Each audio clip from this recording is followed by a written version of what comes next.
सूर्य सा प्रकाश फैला जग में उनका नाम, साधु संग की धारा में चमके श्री राम कृष्ण। श्री राम कृष्ण वचनामृत एपिसोड नंबर 23 क्रमशः। श्री राम कृष्ण, यह सब सुनकर मुझे रोमांच हो रहा है।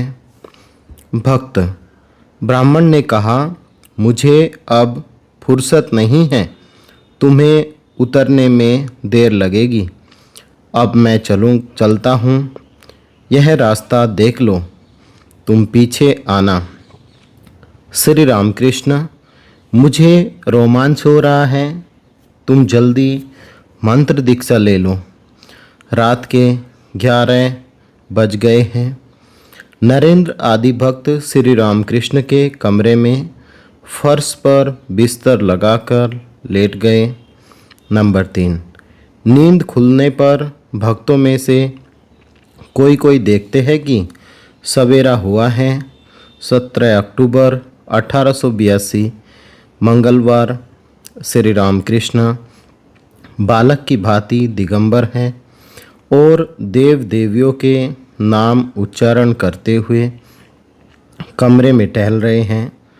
आप कभी गंगा दर्शन करते हैं, कभी देव देवियों के चित्रों के पास जाकर प्रणाम करते हैं और कभी मधुर स्वर में नाम कीर्तन करते हैं।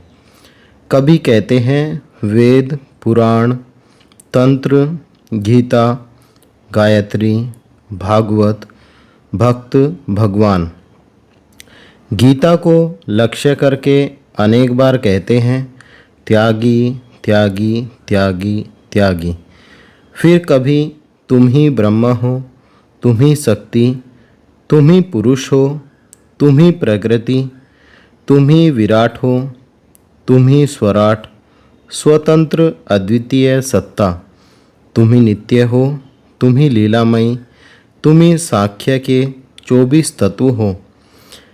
इस काली मंदिर और राधाकांत के मंदिर में मंगल आरती हो रही है और शंख घंटे बज रहे हैं। भक्त उठकर देखते हैं कि मंदिर की फुलवाड़ी में देव देवियों की पूजा के लिए फूल तोड़े जा रहे हैं और प्रभाती रागों की लहरें फैलाती हुई नौबत बज रही हैं। नरेंद्र आदि भक्त प्रातः क्रिया से निपटकर श्री रामकृष्ण के पास आए। श्री रामकृष्ण सहस्य मुख हो उत्तर पूर्व वाले बारामदे में पश्चिम की ओर खड़े हैं। नरेंद्र, मैंने देखा कि पंचवटी में कुछ नानकपंथी साधु बैठे हैं। श्री रामकृष्ण, हाँ, वे कल आए थे। नरेंद्र से, तुम सब एक साथ चटाई पर बैठो, मैं देखूं। सब भक्तों को चटाई पर बैठने के बाद श्री रामकृष्ण आनंद से देखने और उनसे बातचीत करने लगे। नरेंद्र ने साधना की बात छेड़ी। वीर भाव की साधना कठिन है, संतान भाव अति शुद्ध है। श्री रामकृष्ण नरेंद्र आदि से, भक्ति ही सार वस्तु है। ईश्वर को प्यार करने से विवेक वैराग्य आप ही आप आ जाते हैं। नरेंद्र, एक बात पूछूं, क्या औरतों से मिलकर साधना करना तंत्रों में कहा गया है? श्री रामकृष्ण, वे सब अच्छे रास्ते नहीं, बड़े कठिन हैं और उनसे प्राय पतन हुआ करता है। 3 प्रकार की साधनाएं हैं, वीर भाव, दासी भाव और मातृभाव। मेरी मातृभाव की साधना है। दासी भाव भी अच्छा है, वीर भाव की साधना बड़ी कठिन है, संतान भाव बड़ा शुद्ध भाव है। नानकपंथी साधुओं ने आकर श्री रामकृष्ण को नमो नारायण कहकर अभिवादन किया। श्री रामकृष्ण ने उनसे बैठने को कहा। ईश्वर के लिए सभी कुछ संभव है। श्री रामकृष्ण कहते हैं, ईश्वर के लिए कुछ भी असंभव नहीं। उनका यथार्थ स्वरूप कोई नहीं बता सकता। सभी संभव है। दो योगी थे, ईश्वर की साधना करते थे। नारद ऋषि जा रहे थे। उनका परिचय पाकर एक ने कहा, तुम नारायण के पास से आते हो, वे क्या कर रहे हैं? नारद जी ने कहा, मैं देख आया कि वे एक सुई के छेद में ऊंट हाथी घुसाते हैं और फिर निकालते हैं।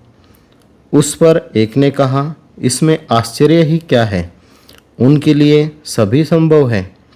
पर दूसरे ने कहा, भला ऐसा कभी हो सकता है? तुम वहाँ गए ही नहीं। दिन के 9 बजे होंगे। श्री रामकृष्ण अपने कमरे में बैठे हैं।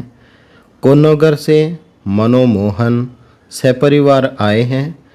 उन्होंने प्रणाम करके कहा, इन्हें कलकत्ते ले जा रहा हूँ।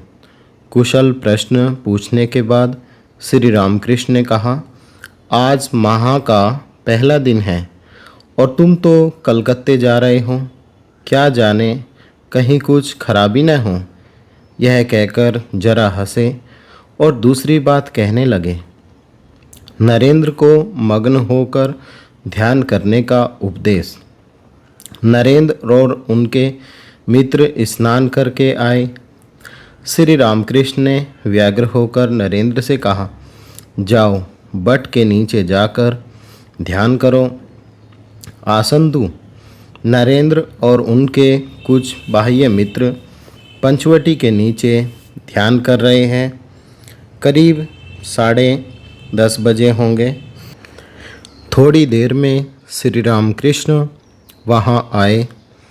मास्टर भी साथ है। श्री रामकृष्ण कहते हैं, ब्रह्म भक्तों से ध्यान करते समय ईश्वर में डूब जाना चाहिए। ऊपर ऊपर तैरते रहने से क्या पानी के नीचे वाले लाल मिल सकते हैं? फिर आपने राम प्रसाद का एक गीत गाया जिसका आशय इस प्रकार है, ऐ मन काली कहकर हृदय रूपी रत्नाकर के अथाह जल में डुबकी लगा। यदि 2 ही 4 डुबकियों में धन हाथ न लगा तो भी रत्नाकर शून्य नहीं हो सकता। पूरा दम लेकर एक ऐसी डुबकी लगा कि तू कुला कुंडलनी के पास पहुंच जाए। ऐ मन, ज्ञान समुद्र में शक्ति रूपी मुक्ताएं पैदा होती हैं। यदि तू शिव की युक्ति के अनुसार भक्तिपूर्वक ढूंढेगा तो तू उन्हें पा सकेगा। उस समुद्र में काम आदि 6 घड़ियाल हैं जो खाने के लोभ से सदा ही घूमते रहते हैं। तो तू विवेक रूपी हल्दी बदन में चुपड़ ले, उसकी बू से वे तुझे छुएंगे नहीं। कितने ही लाल और मणिक उस जल में पड़े हैं।